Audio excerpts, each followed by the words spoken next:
téléspectateurs, bienvenue à votre émission Le mariage chez nous. Grâce à cette émission, vous avez eu la chance de connaître comment le mariage se prépare et se célèbre dans certaines ethnies du Tchad. Aujourd'hui, nous atterrissons au pays Moussé. Et sur ce plateau, nous avons 3 illustres invités.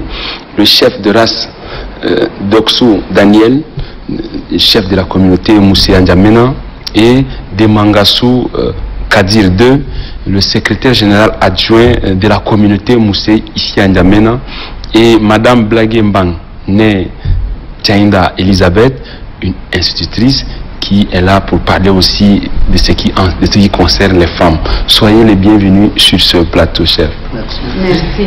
Ok. Cette émission donne la possibilité à nos téléspectateurs de connaître comment le mariage se prépare et se célèbre dans les ethnies du Tchad. Aujourd'hui, nous sommes au pays Moussé. Le mariage est le seul moyen légal pour fonder une famille, un foyer. Mais nous apparemment, ces derniers temps, ce seul moyen rencontre beaucoup de difficultés pour la faisabilité, pour sa mise en pratique. On ne connaît pas l'essence. D'abord, nous revenons à vous, chef. Comment la communauté, dans la tradition Moussé, on définit le mariage? Le mariage, c'est quelque chose qui vient du père. Si le père voit que son enfant est à l'âge de 15 ans, il l'appelle, il dit va dans tel village à côté de mon ami ou de ma belle-sœur ou de ma tante. Il va, il pose le problème à sa tante qu'il est venu pour chercher une fille. En ce moment, la tante appelle les filles du village. Ils viennent dans sa cour, et sans toutefois lui montrer que c'est ça la fille que je veux que tu le proposes. Il regarde parmi les filles viennent rester jusqu'au moment où leur causerie est finie, et elle fait signe à ce garçon que c'est ça la fille que je t'ai appelée pour que tu la proposes. Et en même temps, la question est déjà posée que est-ce que la fille, dans leur famille, elle est quoi? Elle est sorcière, mangeur d'hommes? Et en ce moment, si la tante répond non, c'est une bonne femme. Dans la famille, il n'y a pas de problème. En ce moment, il repart dans son village, il pose le problème à son papa, à sa maman et papa. J'ai trouvé une fille de telle personne. La fille, il l'accompagne. Quand il veut maintenant rentrer dans son village, il l'accompagne. Elle coupe 3-4 bâtonnets. C'est en guise de lui donner le jour de son retour. Okay. Du jour où il quitte, il prend un, il jette. Il reste 3, n'est-ce pas? Oui. Un jour suivant, il jette un. 3e, il jette un. Le 4e jour, 4e pichette. Il se présente maintenant dans la famille. Entre-temps, la famille est informée que la tante a informé le parent que mon petit-fils est venu pour proposer votre fille. Alors, elle dit, d'accord, s'il est venu pour proposer ma fille, il n'y a pas de problème. Il revient maintenant se présenter pour confirmer que effectivement il a accepté la fille. En ce moment, il repart dans son village à côté de son papa. Le papa lui donne un coq. C'est pas encore... c'est le début du mariage. Un coq, un bélier. Il revient, il trouve déjà le papa ou sa tante, le mari de sa tante, qui est déjà un témoin au clair. Il se présente maintenant chez la femme, la mère de la femme. Et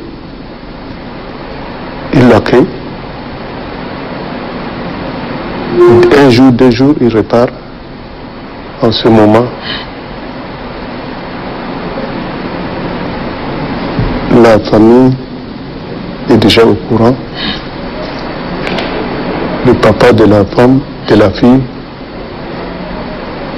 il accepte, la porte est ouverte pour qu'il rentre maintenant dans la famille. L'aider, tout simplement.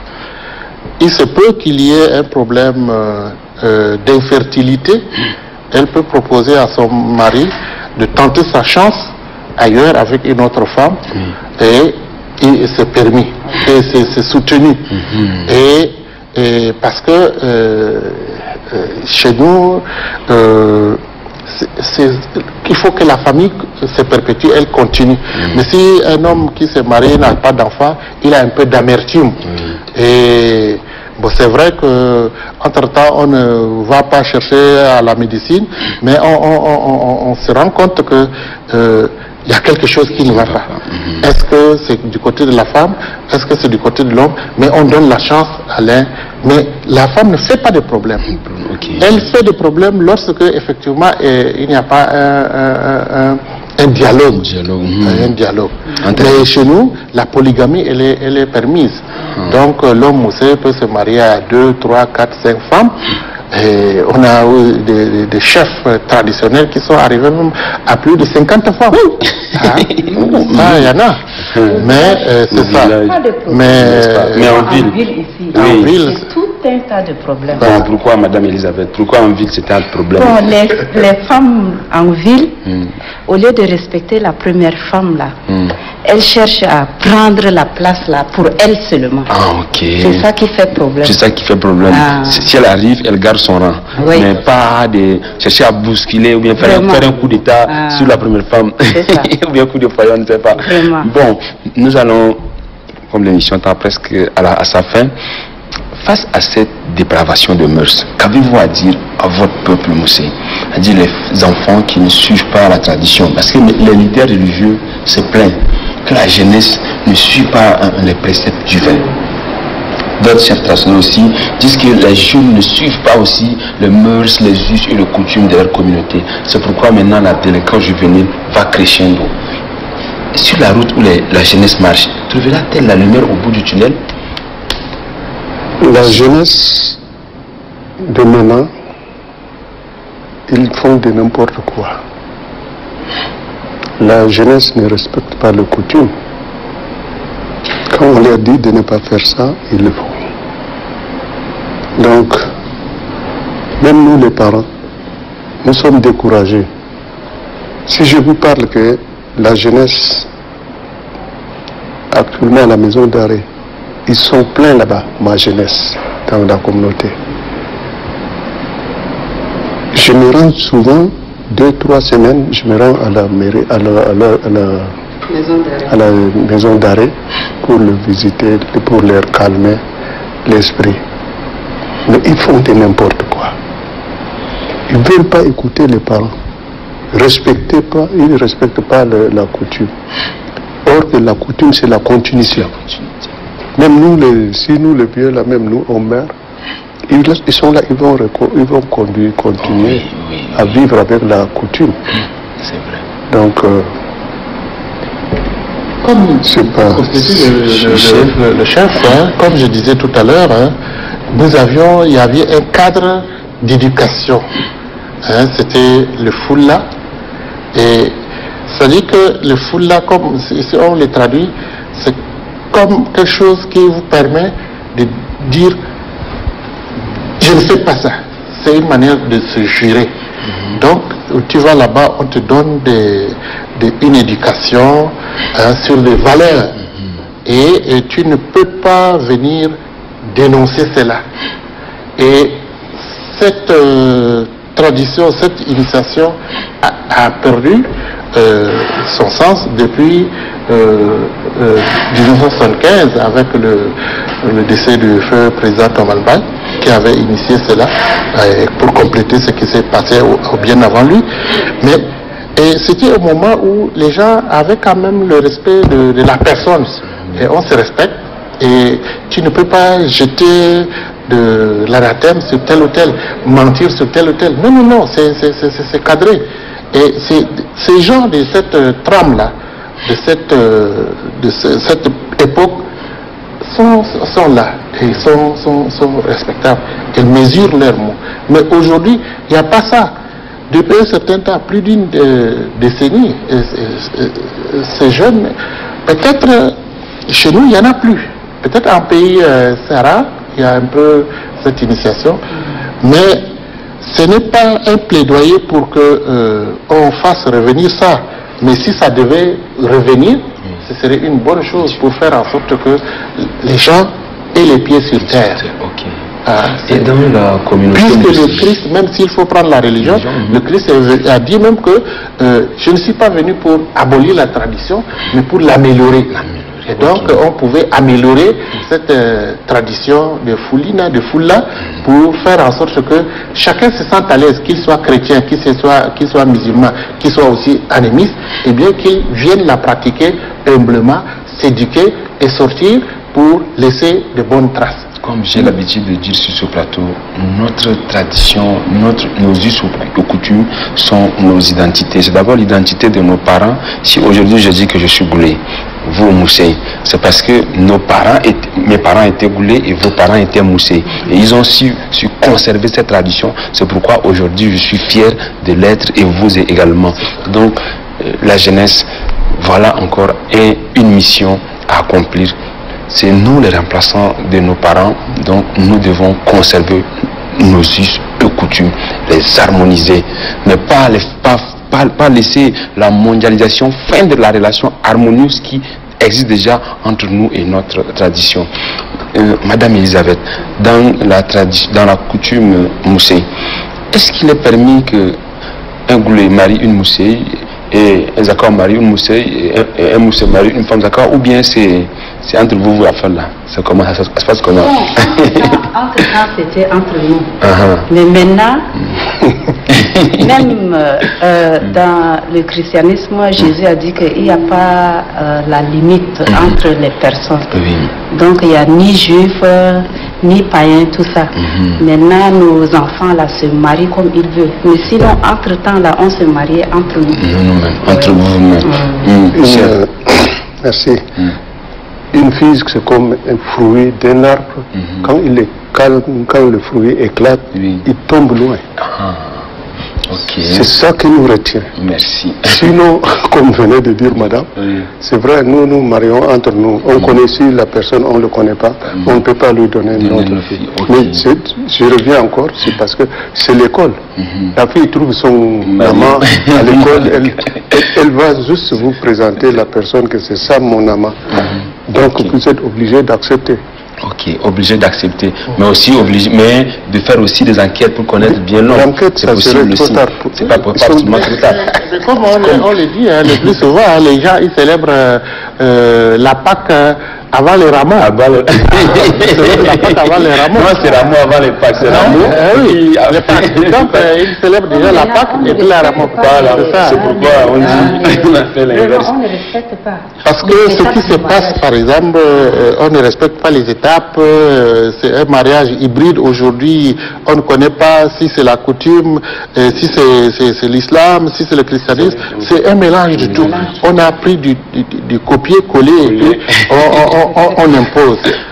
Voilà. Je voudrais encore compléter le secrétaire général.